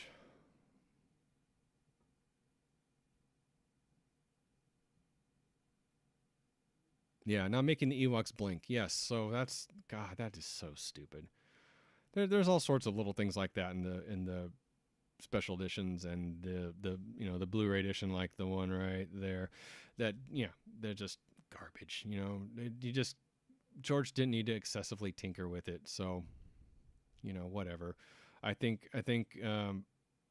in that sense, it was in that sense of him, him selling Lucasfilm was only good in the sense that it stopped him from tinkering more with his own films. There, I said it. And I think he did that last little one with McClunky for Greedo in A New Hope. I think he did that as kind of a, just a little, yeah, I'm going to do this one as I'm walking out, guys. Yeah, I'm selling Lucasfilm to Disney, but, not without changing Greedo shooting first one more time. Like, geez, George, come on, man. Just, and what's funny is every time I see that and he says McClunky, I just think of Macaulay Culkin, and it's just because their names are so similar. And I think I made a meme that was something like that. I don't know, but it just, come on, George, you just had to have the last word. He just had to, man. But if I'm gonna go full disclosure here, he had the last word by selling it to Disney and then defending Bob Iger when it came down to do the votes. And again, I'm not going to go into all that because that's not what this channel is about. But it just seems like I think George feels like he got some sort of payback or retribution to the fans by some of the last stuff, the last few things he's done with Star Wars. As minuscule as they've been, he's kind of been like, I'm still here, guys. Oh, I'm gone, but I'm not gone completely. But in all honesty, stay with us, George. One thing, if I'm going to talk about George Lucas, and I won't go on and on about this, but if one thing I want to say about George Lucas is, and a lot of people, including people in that People versus George Lucas documentary, stated that George making the prequels, which is funny to talk about now because the prequels are very much loved, and I got to admit I'm one of those people. I have a little bit more respect for them because Disney Star Wars has just gotten to be such crap. It's kind of making me go back and look at the Lucas stuff and go, hey, it's not so bad. Yeah, it's bad. There's improvements, but so what I'm getting at is a lot of people, when the prequels came out and when they were mad at the prequels, when Lucas was still, residing over Lucasfilm, a lot of people said George Lucas baked my childhood, with the R. And I would say, no, he didn't earn your childhood.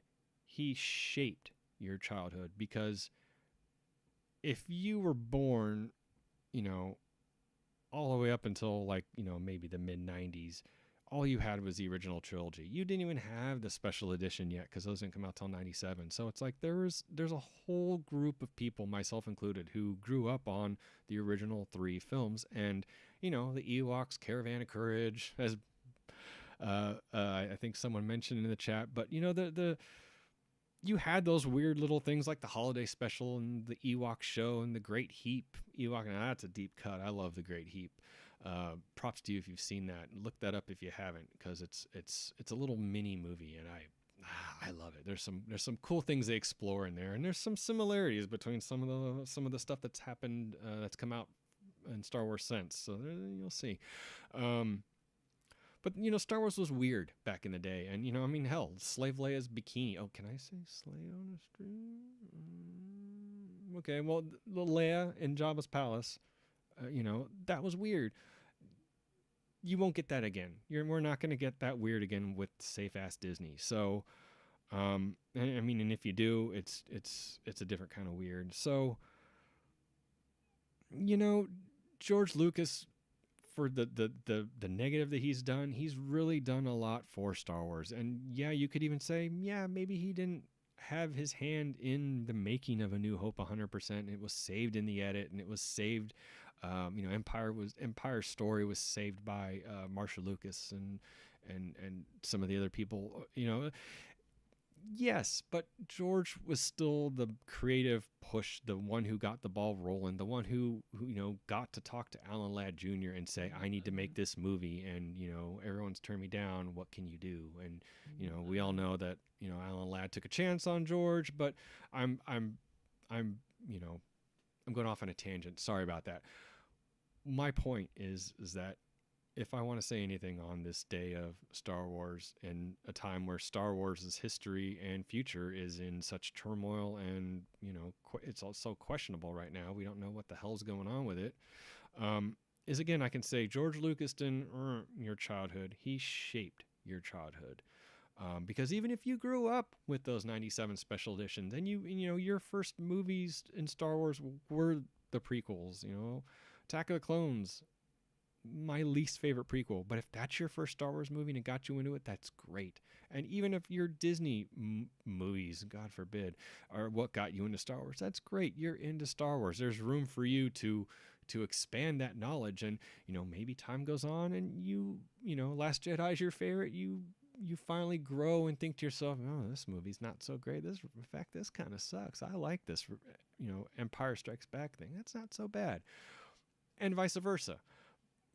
That's what's great. That's what makes, that's diversity of thought. That's diversity of the fans, where we're all free to like what we want, and we're also free to not like what we want either. And again, bringing this back to George Lucas is the reason we're all here. George Lucas is the reason I'm wearing this shirt right now. He's the reason half the shit in this room has Star Wars on it. And I've got ink on me. There's plenty of people who have changed their lives because of Star Wars and all the good that George Lucas has done for Star Wars. And putting the negative spin on it again, yeah, Disney's digging it as far as they can into the ground right now. But there was a point of prosperous storytelling and movie making and money making and video games and action figures, and yeah, a lot of those things have slid in quality over the last decade or decades, but you can't lose sight of where it all started, where it all began. And that's why today I'm watching the original trilogy, because those are the ones that are close and dear to my heart.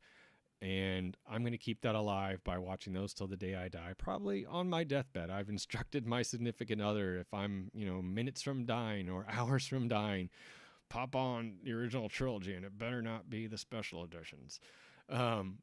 So it's like I'm going Star Wars from the cradle to the grave, basically. I grew up with the original trilogy. I was around in the early 80s, so I was there for a lot of it.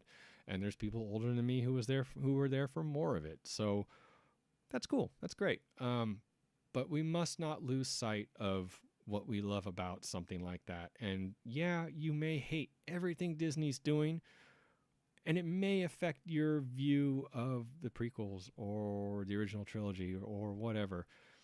That's fine. But know in your heart, you can kind of disassociate yourself from those movies. I do the same thing with The Rise of Skywalker, which admittedly is the worst Star Wars film in my in my opinion, basically. So yeah, I try and find the good in things, and yeah, there's some little good things in that movie, some creative choices that were good, but I see it as a terrible movie, terrible Star Wars film. But I try not to let that bring down my enjoyment of everything else from before. I still recognize everything before as having a time and a place, and changing history and changing people's creative minds and influencing people like us who grew up with these things. So George Lucas did shape your childhood because he brought a lot of these things to light. He sparked that creativeness inside you that said, put that bucket up on your head and get that broomstick and pretend like you're fighting your brother as Luke Skywalker, and he's Darth Vader.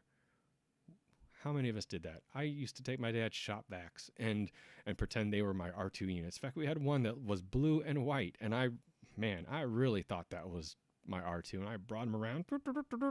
He's my little pal. And only recently, this is where it gets a little grim.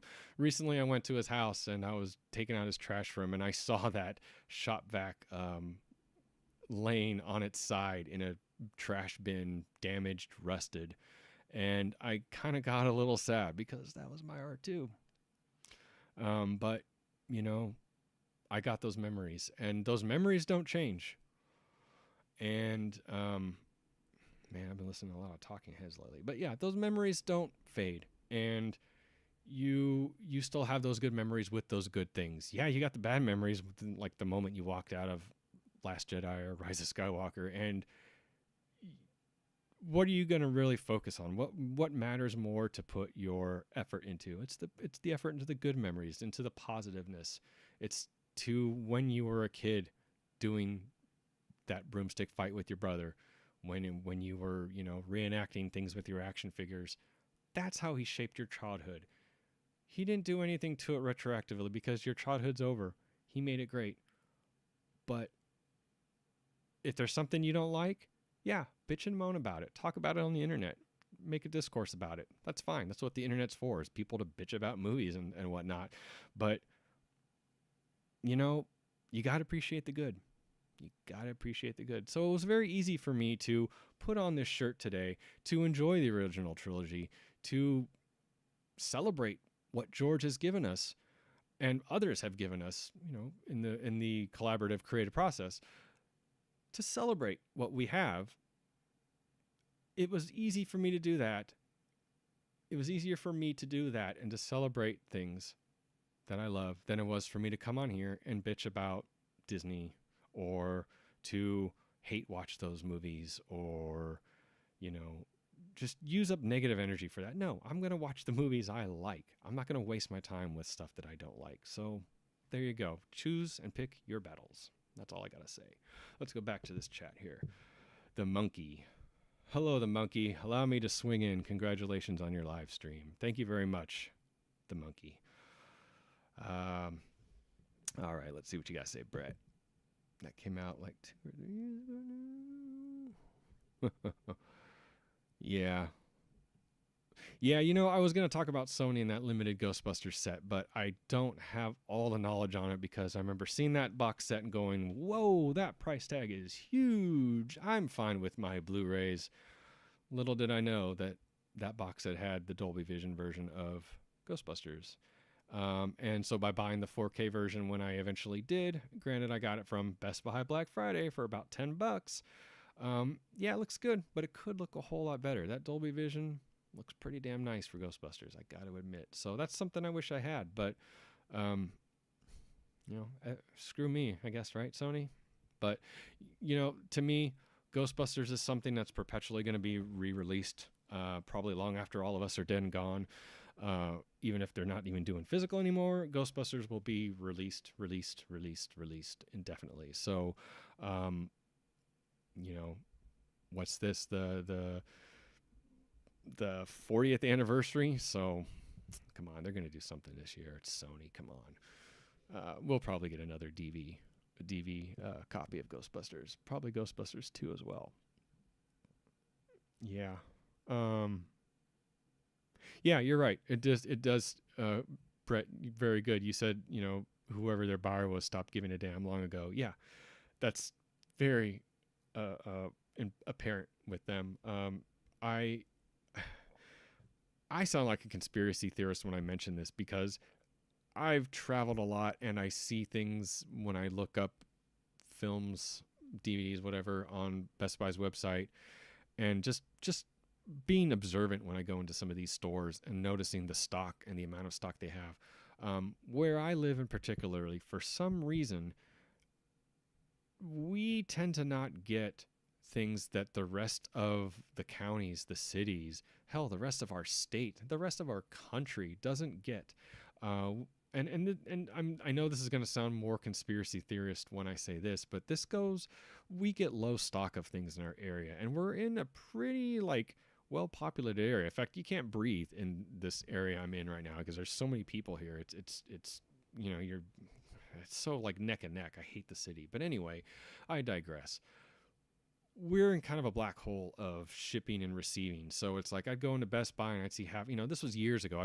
Go into Best Buy and their shelves would be pretty much bare. There'd be a lot of holes. And I'd go to a Best Buy in a city that was maybe 30, 40 miles away, stocked as clear as the eye can see. You got every shelf stocked, no holes in that shelf, not one. Um, maybe a few, but the point I'm getting at is that I would go to other locations and hear from people who lived in other locations and see from stock checks. There's all sorts of ways that I could see the stock of other stores in other cities and other states. And it was always low for us or nothing for us and a bunch for everybody else. And I mean, it didn't even make sense where it was like major metropolitan areas versus, rural or suburban areas. It was just like, you go into our Walmart and they had nothing for Blu-rays or 4Ks. You go into our Best Buy, they had nothing. But you go 2 towns over, 30 minutes, 40 minutes to an hour away, you'll probably find what you're looking for. Some standard run-of-the-mill stuff, yeah. But our Targets, our Best Buys, our Walmarts, we don't get that stuff. And so here's where I'm really going to sound conspiracy theorist, because it doesn't just apply to movies and it doesn't just apply to Best Buy. I could go into our Walmart here and look for, a couple of different brands of potato chips and come out with maybe one or two of them, if I'm lucky. Again, same thing. Go to a neighboring city far enough away and they've got all the potato chips. So it wasn't just physical media movies. It wasn't just that supplier. It seemed like it was a lot of suppliers, a lot of buyers for a lot of these stores. And I mean, hell, I used to collect Star Wars action figures, the Black Series that were released from about, around 2014, 2015 to about 2020 is when I stopped collecting. I would go into stores around here, empty pegs, nothing on the pegs. Again, go to another store close by, everything you want. It was a smorgasbord. So it just feels like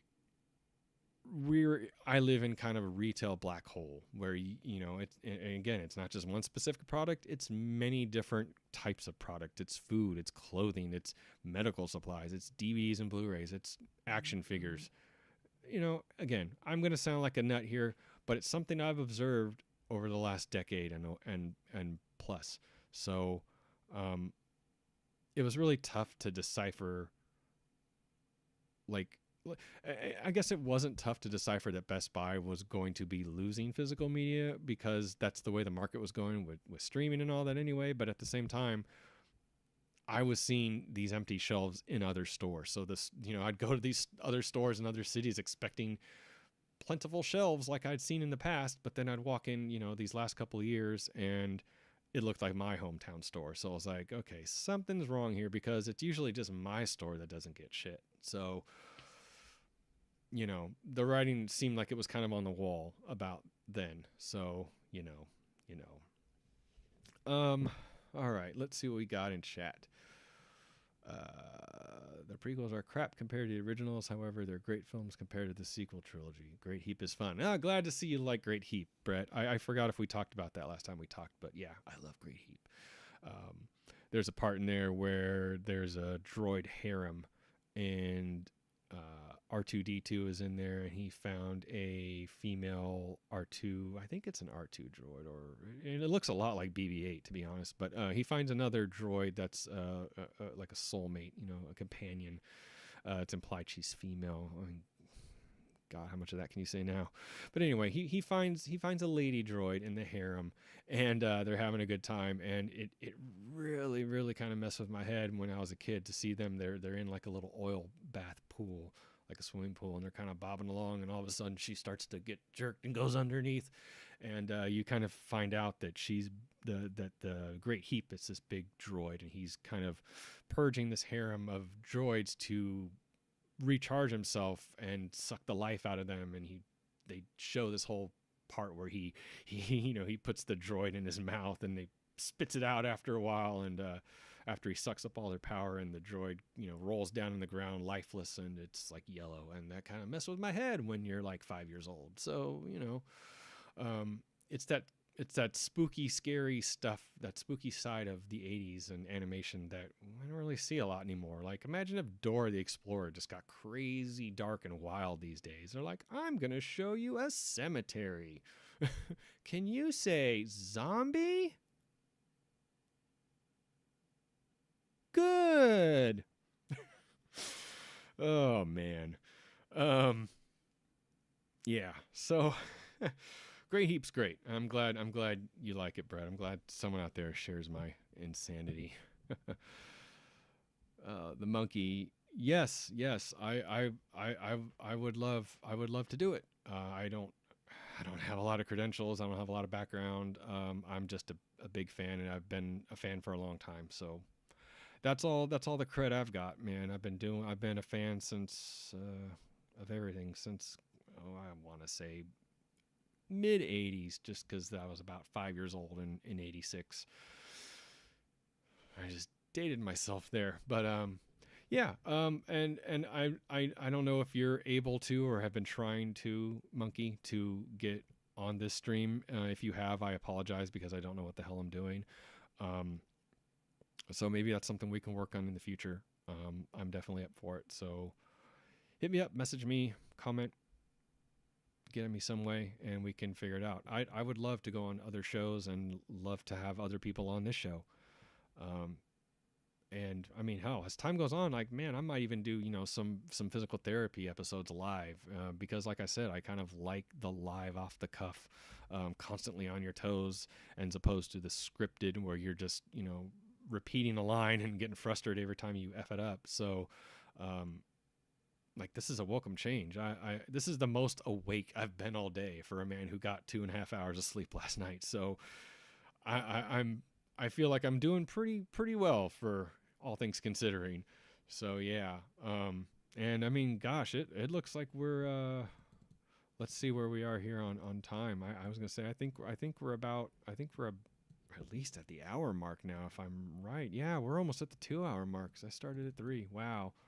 Okay, well, props to any of you who are still in this stream, because, man, there's a lot of bugs to work out here. I'm still trying to finagle this stupid window as I'm talking to y'all right now. So yeah, yeah. What I'm glad to see that you guys are responding to this, and it's keeping me from keeping this thing going, because I don't even know. I don't even know. Yes. Thank you, Monkey. I see that. Congrats. Thank you. I'm seeing. I can't tell if if that message came out before or after your last one, but because now I screwed up this chat thing again. Let me see if I can fix it. Hang on here. One moment, please. There we go. Well, it's still coming up top. Yeah, that's not too cool. One moment while I sign into my Google, if that's even what I'm supposed to be doing. Can't tell. Oh boy, now it wants to verify it's me. Send me a text and enter a code. Yeah. All right, let's see. Maybe this is something I'll figure out later. In fact, like I said, I'm about the 2 hour mark, so I'm gonna be calling it quits pretty soon here anyway. So yeah. And excuse me if you heard a loud beep there, and if you didn't, be thankful you didn't hear it. Yeah. So let me just look over this chat one more time and see if I missed anything.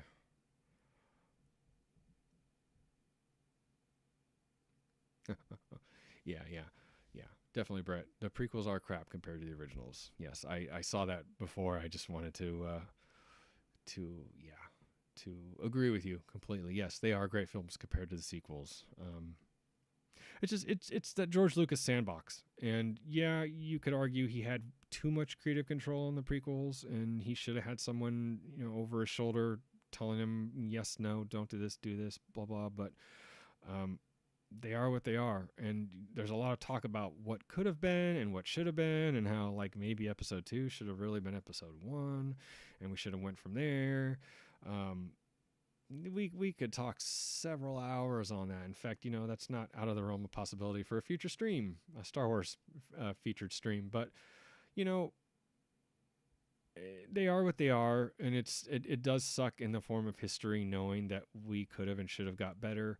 And I think too, had the prequels gone well, a lot more well over the fans, I think George Lucas might not have even sold Lucasfilm to Disney, because that's the part of the reason why I heard that he sold it and didn't want to make his 7, 8, 9 films because of all the bad reception he got from the prequels. Well, I mean, I'm sorry, George. Like, you are a bazillionaire. Like, you can dust yourself off and try again. You can still make 7, 8, 9. Or I'm sorry, you could have still made 7, 8, 9, and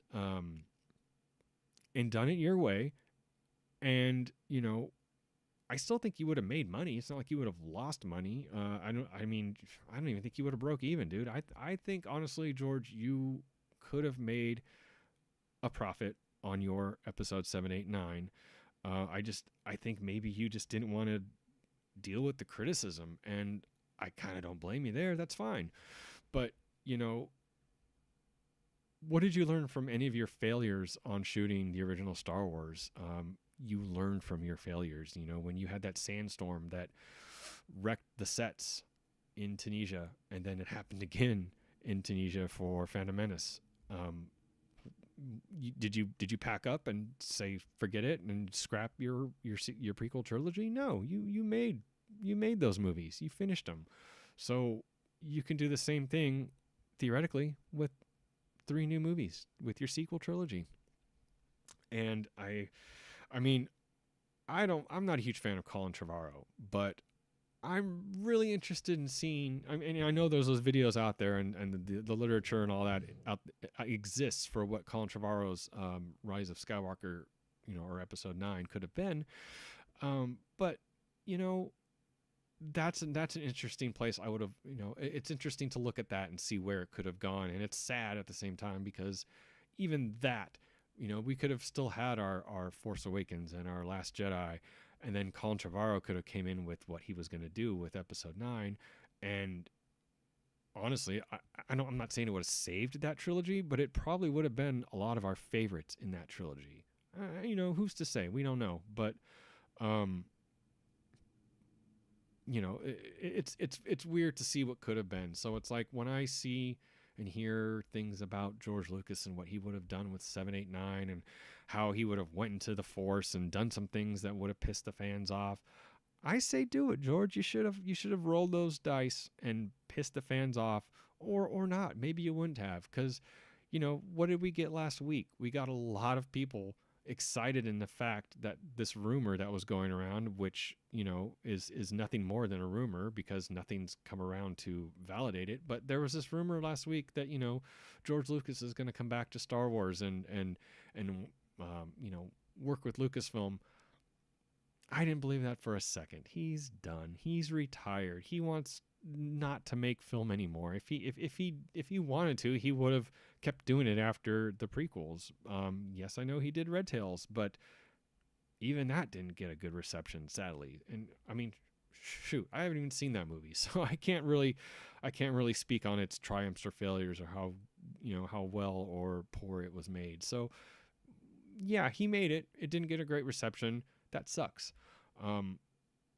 But I still kind of think if he did a 7, 8, 9, I don't know. I mean, that's the thing. He should have took that criticism he got from the prequels and used that to learn on what to not do maybe for your sequels. I mean, that's not a crazy out there thought. It's just logic. And I know I'm not the bastion of logic, but I came up with that. That's my thought. So, there's a lot of coulda, woulda, shoulda, but At the end of the day, we got what we got, and it's just kind of, we got to just deal with what we got. And, um, it sucks. There's 9 main Star Wars films out there, and to me, there's only 6, and to a lot of people, there's less. A lot of people, there's more. But that's the beauty of choice. That's the beauty of actual diversity, and you know, we should all be able to at least talk about it civilly. You can hate whatever you want to hate, love whatever you want to love, but be respectful, be kind. Don't attack the actors, don't attack the fans, and I'm talking to you too, Hollywood. Don't attack your fans. Um, you know, Embrace your mistakes. You effed up. So what? Fix it next time. That's not, that's not a crazy concept that should be lost on people. That should be something that more of us are doing more and more. And Stoner's way of thinking, this goes even back to physical media, and how people have made mistakes on physical media. It's like, you're allowed to make mistakes, but for some reason we live in this culture where it's like you can't make mistakes, and if you do, you're damned for it. And put him up against the wall, he made a mistake or whatever. We're human. Everyone takes things way too damn seriously these days.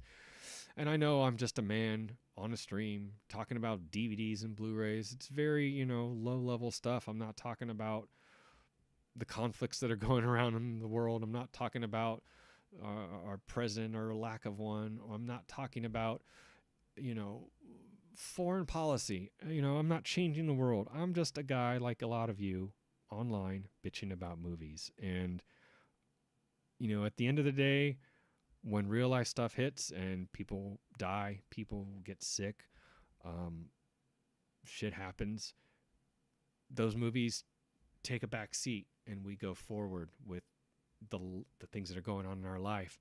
But when we stop and have a little moment to ourselves after the shitstorm, after the craziness happens, we go back and find solace in those movies, in that media, in that music, in that art, whatever it is, because that's what keeps us going as people, is being fans. And I was into horror movies when I was a teenager, a younger guy, 10 to about 13 years old. And then around 15, I kind of fell off. Somewhere in there, I just kind of fell off. And then the first major death happened in my life. My grandfather, who I was pretty close to, he died in 2001. And I was in my early 20s, and I took it hard like a freight train. And, I jumped big into horror movies and kind of haven't looked back since. Specifically zombie movies. Read into that what you will, but I was very into horror movies because it let me escape from what was going on with my grandpa and just the feelings I was feeling. But it let me still have the feelings too, because the movies were my way of processing those feelings. It was my way of, crying when I felt like crying, yelling when I felt like yelling, being happy when I felt like happy, sad, and so forth. So, honestly, what I'm bringing it all back down to is yeah, we may have love and hate relationships with movies, film, music, video games, art, etc. But we really rely on them for keeping us together at the end of the day. And things like studios messing up movies, blaming fans, things like studios messing up physical releases and not releasing the things we want, and I'm looking at you, Toho, with Godzilla -1. Where's that damn 4K? But things like that, yeah, they suck, but life stuff that sucks more. And then when we feel like we've had enough with the life stuff sucking and we want to escape, that's when we dive into Star Wars. That's when we dive into horror movies. That's when we dive into stand-up comedy. That's when we dive into comedy. That's when we dive into human relationships. And let's say you don't have human relationships or a lot of human relationships in your life, and you don't have a lot of people to talk to. Those movies serve as those people. That art serves as those people to you. because you're having an experience with someone who's on a screen, or who wrote something or drew something, or sang a song, etc. You're having that connection with them. You're saying, you had this thought, I'm having this thought at the same moment, we're connecting. So this stuff is important. And that's, if there's one last thing I want to leave you all on the last few minutes of this stream, it's that this shit matters. And as much as we complain because we love it. As much as we bitch and moan about the state of movies, Star Wars, Marvel, Blu-rays, you name it, for all the wrong, there's a lot of good. And I can honestly say this, thinking about, my deathbed and my own mortality. When I'm lying there, if this is what happens, when I'm lying there and I'm in my 80s and I'm slowly dying from whatever is eating at me, sorry, bug, life. When I'm dying and I'm sitting there and I tell my family member to pop on Star Wars, or pop on, Friday the 13th or something like that, I'm going to be sitting there thinking about how much I love it and enjoy it. I'm not going to be sitting there going, "Oh, you damn George Lucas, you Kathleen Kennedy," and rah, rah, rah. No, I'm going to sit there with a tear rolling down my eyes as the Battle of Yavin plays out. I'm going to sit there. See, I'm getting emotional thinking about it. I'm going to sit there and think of the good things. So if you want to sit there and think nothing about the bad things on your deathbed, that's all fine and dandy. But for all the negative that goes on in the world, the movies, the art, that's what keeps it positive and keeps us positive. So, a lot of people I know lately have been talking about how movies as film, as an art form, is going away because the younger generations aren't into it. Showing a movie in a theater is not the preferred way of watching movies anymore. It's watching it in pieces from your couch while looking at your phone most of the time. So to that, I just got to say, yeah, that sucks. But, for every kid I see with a Taylor Swift shirt on, I see another kid with a Nirvana shirt on, or a Soundgarden shirt. And I say, there's hope for the future. Somebody gets it, or some father or mother or uncle or aunt or somebody is showing this kid with this Nirvana shirt on that they don't have to listen to Beyonce or Taylor Swift or be in with the new hip thing. Find what you love. Seek out something you like and go with it. And that even goes to I'm going to divert again on another quick tangent, even though I'm trying to get off of the stream, is I'm going to say, even if you have something that's kind of a guilty pleasure, something, let's say you like a Taylor Swift song. There's nothing wrong with that. I can't name you one. But if that brings you joy, cool. Just don't crap on other people who that doesn't bring joy to. Or, maybe Nirvana brings me joy instead of Taylor Swift or somebody else, whoever. It doesn't matter. What I'm getting at, focus on the good. Bring about the bad. Talk about it. Yell about it. Tell me I'm wrong. Tell me I'm right. Let's fight about something, about a movie, etc. Did Han shoot first? Doesn't matter. Let's talk about it. But at the end of the day, I think we all are going to focus on the good. And that also goes back to what I was saying about George Lucas shaped my childhood. I think about all the good that man did for my childhood and all the things he created that I love. And yeah, I could focus on all the bad, but I don't focus on it longer than the good. It's there for a little bit, and then it goes away. Because like I said, at the end of the day, when you're dying, or when you're in a tight spot in life, and your mind goes to that place where you think about your favorite song or movie, comedian, book, whatever it is, you're going to think about the good things. And that's what it's all about. So if I could have a Jerry Springer moment, and my final thought of the day is going to be that. Think about the good. And this is coming from a man who most people have declared as a negative person in their lives, who thinks about the negative things. Here I am talking about the positive. But That's my takeaway. That's my Jerry Springer thing. Focus on the positive. This has been Red Eye Reviews. This has been fun, but it's also been Red Eye Reviews. And to that, I'm going to say, out. Keep those eyes red, everybody. And don't forget, like, subscribe, But I do have a video coming out on Monday. It'll be out Monday morning around 6 a.m. Pacific. Like, you're all chomping at the bit, I know. But it's an unboxing. It's a good unboxing. Yeah, video coming out Monday morning. Look for another physical therapy definitely at the end of May, early June. And maybe I'll do some other stuff in between. Maybe I'll do another live stream or something in between. Maybe I'll have some guests. Maybe some people will have me as a guest. We'll see. But yeah, there you go. I'm just going to stare awkwardly at you now. No, I'm kidding. Thank you for all of you who were here, and for all of you who stayed, and for all of you who chatted, and thank you for your support. Thank you for giving me that invisible but visible ear or face to talk to. It's very difficult to do this by yourself, you know, in this form. So yeah, like I said, I hope to have some other interviewers or some, you know, dialogue with somebody else on these streams. So that's coming soon. So it'll happen. It'll happen. It's just there's gonna be some growing pains, obviously. So with that, I will say, keep those eyes red, everybody. Bye.